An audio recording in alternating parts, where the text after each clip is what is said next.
So the topic of what I'll be talking about today is the spiritual process, or specifically is yoga scientific. Now we hear this a lot, that what we teach, the school that we belong to, the process we teach, it is scientific. It is scientific. There is a problem with using that word scientific and throwing it around like that. The reason I'm speaking this is because there was a little heated discussion, and I'm the guy who teaches yoga, I'm the guy who has the lineage, but I insist that it's not scientific, and all the others are insisting that it is after all scientific. So then I asked them, what do you mean by scientific? And it just seems to be a sort of pious aspiration that people have. So I realized that people don't really understand what scientific means. It's just a word that we throw around. So let's say something about what is scientific, or what is the scientific process, and why spiritual processes and yoga especially cannot by definition be scientific. Which does not mean they are invalid. You see, that is the problem. People have come to the conclusion that the only valid form of knowledge is the scientific form, which is again a huge misconception, but let's deal with that a little later. The scientist, for him or her, what is important is they observe something and they want to find an explanation for that. Then they propose an explanation which will deal with the events that transpire. Now, in ancient times, when people saw the sun seemingly move across the sky, and they said that is Surya Devta in his chariot and he is riding across the sky, that was a hypothesis, that is a possible explanation for the events. So anytime you try to propose an explanation for something, that is a hypothesis. When they have a hypothesis, scientists try to design experiments. How do we test this hypothesis and see whether it is true? So they test it, and they have certain expectations as to the results. If those results are consistently achieved, they have to check that they are not cheating or they are not deluding themselves. And then those results and the hypotheses and the parameters of the experiment have to be submitted to other people.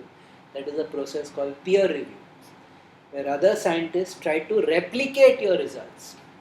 Now they have to do the experiment in exactly the same way as you did it, and they have to come to the same results as you get. So unless the results can be replicated, unless the experiment can be duplicated step by step with no deviation whatsoever, it is not a scientific process. And at the end of all that, if enough scientists, enough peer review, they keep testing hypotheses, they keep designing experiments, and they keep getting the identical results, then the hypothesis is promoted to something called a theory. Now in India, theory is the word we use for hypothesis. Oh, that is only theory, it is not practical. Actually, theory means something that has been proved or scientifically proved. Scientifically proved till otherwise. So we come to the next problem, that is called falsibility. A theory is valid until it is proved false. The most famous example is the black swan example. All swans were white. There was no doubt about the matter. Wherever you went in the world, swans were white, until Australia was discovered by the rest of the world. The Aborigines living there knew about Australia, but they found black swans there. So what was the truth till now has suddenly been falsified. So any event, just like the Newtonian view of the world, the Newtonian view of how physics works, how gravity works, was superseded by the Einsteinian view of, subatomic physics took over the. So this notion of repeating in exactly the same laboratory conditions and achieving the same results, which spiritual process or which yogic process can you do that? How can you have exactly the same conditions? How can you have exactly the same results? I've been teaching this 9-week course on pranayama and kundalini, and 8th week, actually 7th week, as soon as the 7th week was over, they were reporting. By the 8th week, out of the 12 people who were coming regularly for the course, about 10 of them experienced various levels of kundalini activation, 3 of them big time, huge. But each one of those experiences were different. Now, because of my years of experience with kundalini, because of my knowledge with the kundalini, I can explain what is happening to them. But it is not the same. And if you talk to a neuroscientist, he will say it is all in the brain anyway. This is all your imagination. So since you teach the people, okay, you can say that the teacher is the same, the environment is the same, the process is the same, the words, the breaths, the methods all are the same. So to that extent it is a valid experiment. But the results are wildly vary. In a small group of homogeneous people living in Mumbai city, all more or less the same age, the results are varying wildly. So it falls totally out. It is out of hand. You cannot say that these things are scientific.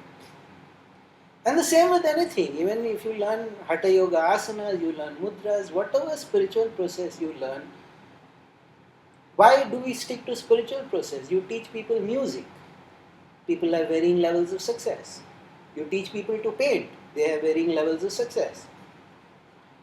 People understand that everybody is not destined to be a painter, everybody is not destined to be a dancer. Certain innate and inherent talent has to be there with all the training. People don't seem to believe that about writing. Everybody seems to believe they can write. That is another matter. But none of these, neither dance, nor music, nor writing, nor poetry, nor yoga, none of these can be classified as scientific processes. Then why this crazy insistence? Why this constant insistence that this is scientific, this is scientific? Because of inferiority complex.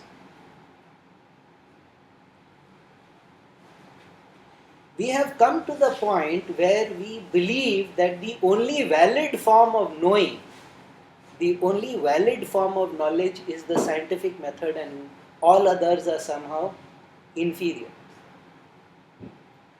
This is catastrophic. This is a complete catastrophic because it means that the scientific methodology is not only privileged, it is now by definition the only form of truthful and authentic knowledge. We are saying truth and authenticity exists only in the scientific methodology.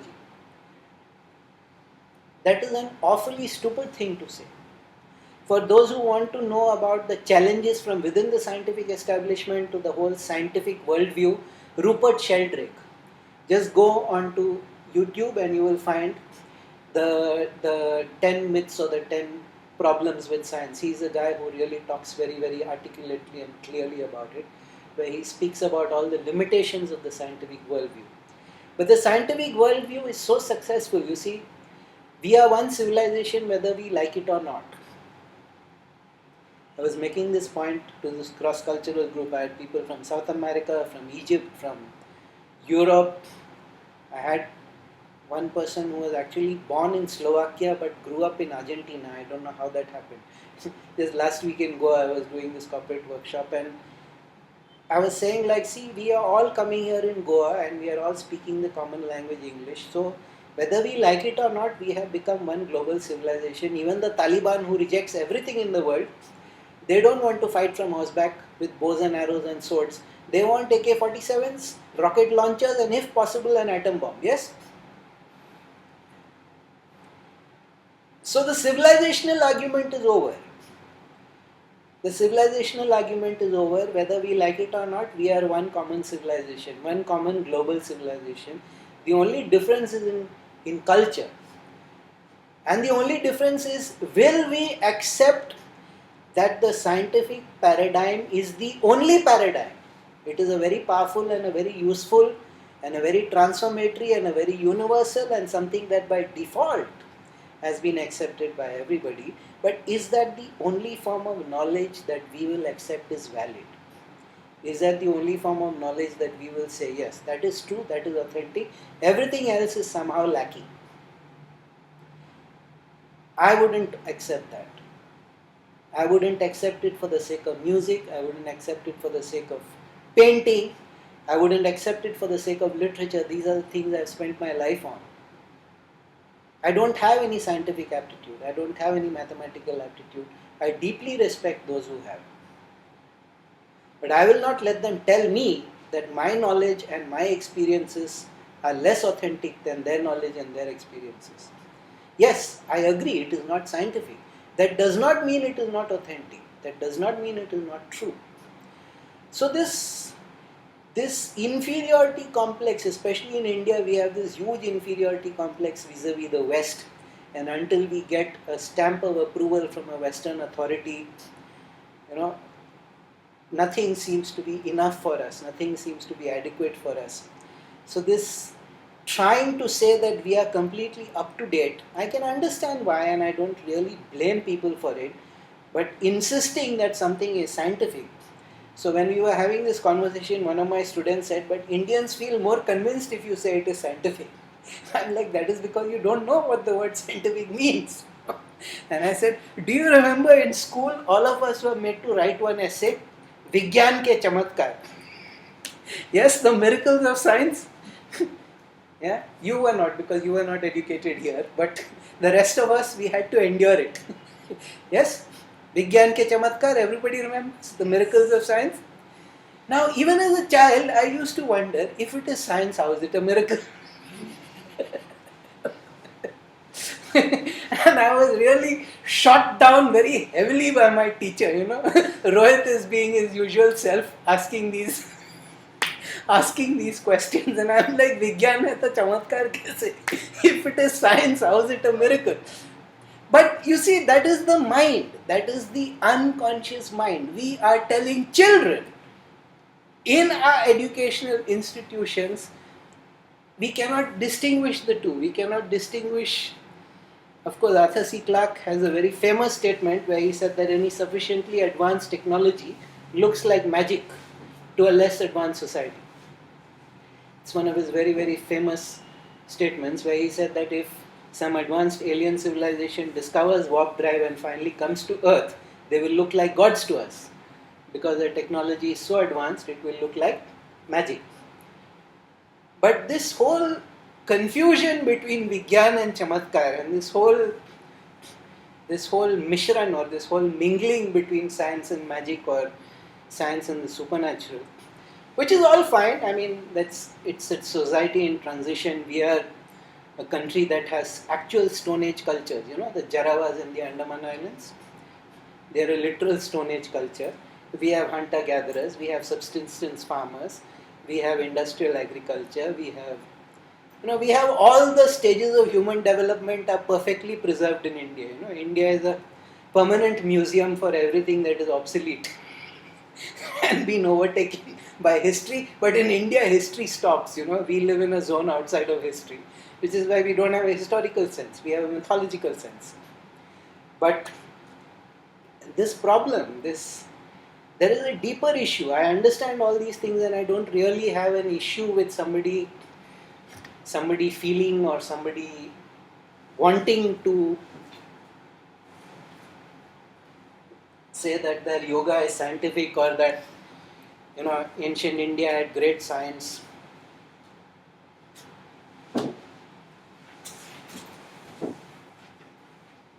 If you read the Mahabharata, there is a description. Ashwatthama launches his Brahmastra, and the description is exactly that of a modern day atomic bomb, including down to radiation fallout. That doesn't mean that atomic bombs existed in the time of the Mahabharata. It could just mean that somebody was very intuitive, or somebody had a real good ability to project into the future. If you read the Ramayana, they are coming back from Lanka in the Pushpaka Vimana, Valmiki Ramayana, and Sita asks Rama, it is daylight, but why are we able to see the stars? And he's like, we are at an altitude where the sunlight does not reach. That doesn't mean that they had an actual flying machine. It is not proof. It is not proof that they had an actual flying machine. It could just mean that they had some good understanding of basic physics. The time to come from Lanka to Ayodhya was like 9.5 hours.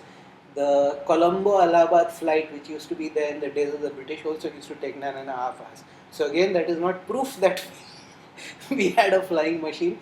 Kalidasa has mentioned flying machines, descriptions of how the world looks from above, how the world changes as we are coming in for the landing. All these things are not proof. All these things are not scientific, and we get into all these hysteria about these things, and try to, again because of inferiority. Again because of inferiority. But there's something much deeper, and there is a deeper problem with this attitude of trying to label spiritual processes, especially yoga or Vedanta, as scientific, or tying it to Vedanta subatomic physics. Remember those books, the Dancing Mooli Masters, and what is that other book that very famous, The Tao of Physics, and those kind of books, where the insights of Vedanta and Buddhist meditations are being now found in. I told you, science, they have falsibility principle. They hold on to a theory until something proves. If we tie our metaphysics, if we tie our systems of spiritual practice to something that can be disproved by some invention or discovery later, then we are doing something very false. We are doing something very, very foolish, because these things have endured for 6,000 years. In the Indus Valley seals in the Harappa, there is Shiva sitting in Udarvalinga posture. Yoga is coming down from 2750 BC. It is something that has consistently proved its value with every generation of people who rediscover it. By tying it to the scientific worldview, we are not doing it any favor. In fact, we are denigrating it. We are actually taking it down from its authentic space or its authentic value. Or even I would say its primacy, because in terms of what yoga does, you have a broad spectrum. If you do these asanas, you do these breaths, you can be reasonably sure that these results will happen. But you cannot be 100% sure that everybody will have the same results. People vary because people vary according to Vasana Samaskara. What Vasana Samaskara is, it's too long to get into. On my YouTube videos you can find. I've talked extensively about karma. So we understand these things. We understand the value of these things, and we understand the other way of knowing. We understand the non-mechanistic aspect of knowledge, or we understand the non-scientific aspect of knowledge. This is an intuitive way, or this is a non-rational way. Now again, the minute you say that is not rational, it does not mean it is irrational. There is irrational, which is the lower form of consciousness, but there can also be higher forms of consciousness which cannot be expressed by the language we currently have. When you are in deep meditation, you enter into a place called the causal state, and language sounds so idiotic there because it is dark and at the same time it is illuminated.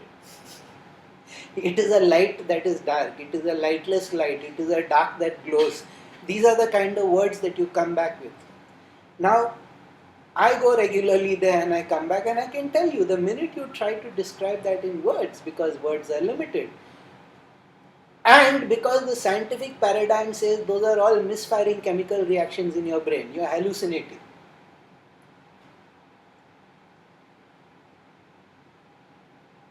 Okay, maybe the person is hallucinating. But Swami Vivekananda used to say that the test of the spiritual process is, does the person come back transformed? If he enters into that alternate state and he comes back transformed, he comes back visibly a greater person than the one who went in, then it is a valid state. You cannot explain it with your current state of knowledge, that is your problem.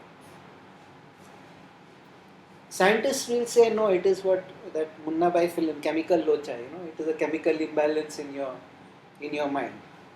No, it's not. It's an aspect of your mind, body, breath, emotion, energy that modern science still today has not adequately explained. Now the yogis tried. Please don't think that the yogis didn't try to explain this in scientific terms. In 1970, Swami Rama went and submitted himself to a series of experiments at what is called the Messenger Institute. He freaked them out to such an extent that even today they haven't released more than 15% of the data they collected. Because he would raise and lower the temperature simultaneously on his hand. One spot on his hand he'd make it go up 5 degrees, the other spot he'd make it go down 5 degrees.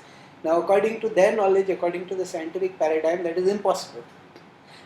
He'd stop his heart and continue talking for 10 minutes and things like that. He'd just stop his heart. They couldn't find a pulse, they couldn't find a heartbeat, and this man is talking. And he did all kinds of weird stuff until finally he found that they had cut the insulating wire. So the next time he went and hooked himself up, he would have probably got electrocuted. So he refused to carry on. But even today they have not released more than 15% of what happened at the Messenger Institute. So it's not like the yogis didn't try. But the yogis realized we are speaking different languages. Our paradigms are different. See, because the way the argument is constructed, if you try to work from the scientific paradigm, you lose even before you begin. Now, I am not going to let anybody come and tell me that my knowledge of the Kundalini is just chemical misfiring of my brain, because I know how it has transformed me, or that my experience of the chakras is just an imagination or indigestion.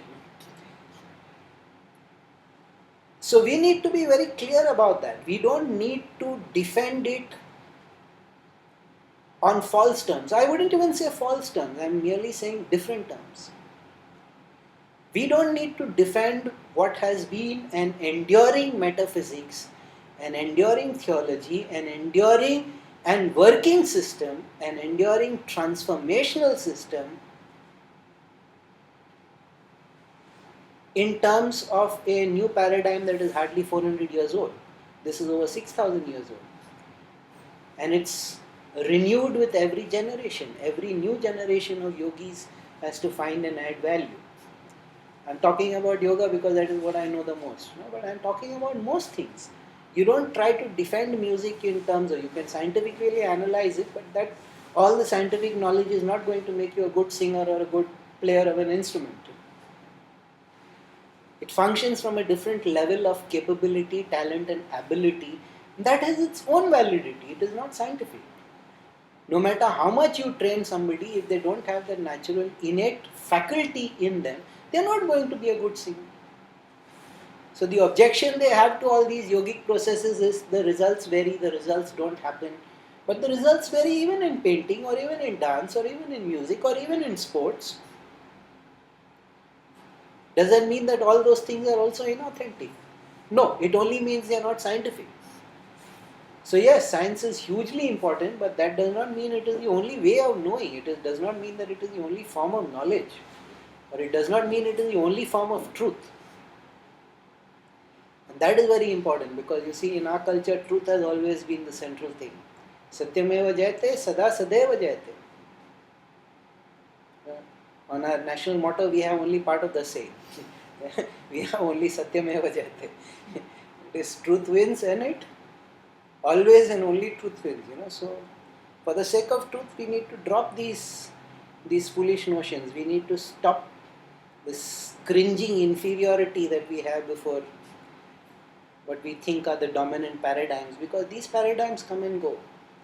These paradigms come and go. Yoga has been around, and yoga will continue to be around, God willing, as long as there are enough sincere and authentic people to do it. So we shouldn't keep saying, we should stop this foolishness. We should stop this foolishness of what Swami Vivekananda used to say, that every village superstition is told that, it is in the Vedas. It is not in the Vedas. Most people have not even seen the Vedas, forget reading it. In school we are all taught the Vedas are the holy books of the Hindus. How many of you here have a copy of the Vedas at home? End of So it's just So that is the reason why I'm saying we have to stand on our own terms and by our own definitions. Why not? It is providing immeasurable value. Why are we constricting ourselves in this manner? Why are we trying to gain the approval of people who by definition will reject us? We need to speak more firmly. No, it is not a scientific process. It is a different kind of process. It is a creative process. It is an experiential process. It is not scientific, but that doesn't mean there is no experience to it.